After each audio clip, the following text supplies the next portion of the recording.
c'est la positivité, beaucoup d'énergie. Les émotions fortes, la vibration intérieure. La communion et le même désir humain d'avancer. Très dynamisant. Comme toujours, ça m'a beaucoup remué émotionnellement. Ça rebooste, on a vraiment envie d'être invincible. On se dit, allez, ça y est, je peux le faire. C'est très, très, très puissant. C'était un moment d'échange vraiment puissant où les gens ont pu travailler effectivement sur le changement en lien avec la période qu'on vit actuellement, d'être finalement un peu le héros de leur vie de demain.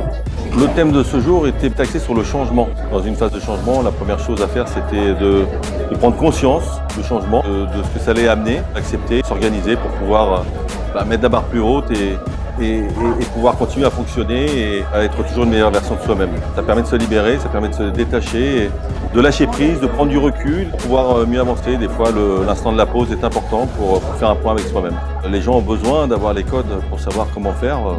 Ça s'apprend, comme on apprend à marcher, comme on apprend à parler, et on apprend aussi à communiquer. Voilà, le langage est important, le non-verbal est important, et on a souvent tendance à s'auto-saboter. Donc c'est important de savoir comment fonctionne notre cerveau pour pouvoir mieux avancer.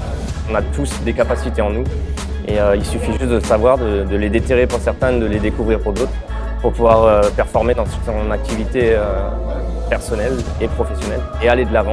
Le développement personnel est vraiment quelque chose de très révélateur pour moi. On essaye, on abat toutes nos limites, tous nos blocages. C'est un gros travail sur soi, réfléchir sur sa vie. Là, j'ai l'impression que beaucoup de portes sont ouvertes. L'enfant qui règne en nous s'est réveillé et à la fois s'est rendormi et a permis de me redonner une étincelle. Je pensais ne pas être capable de casser une planche en l'occurrence, et c'est possible. J'ai eu un déclic après avoir cassé la planche. Je pense que j'ai peut-être matérialisé par un geste fort, le désir de vouloir faire un pas dans la vie et d'avancer vers ce que je veux vraiment. Ouais. Bon on y est, fin de la conférence, c'est le mot de la fin. C'est un vrai challenge qu'on a pu relever, je peux dire aujourd'hui avec brio. Si vous n'avez pas eu la chance de participer à cette session-là, sachez qu'on en aura d'autres.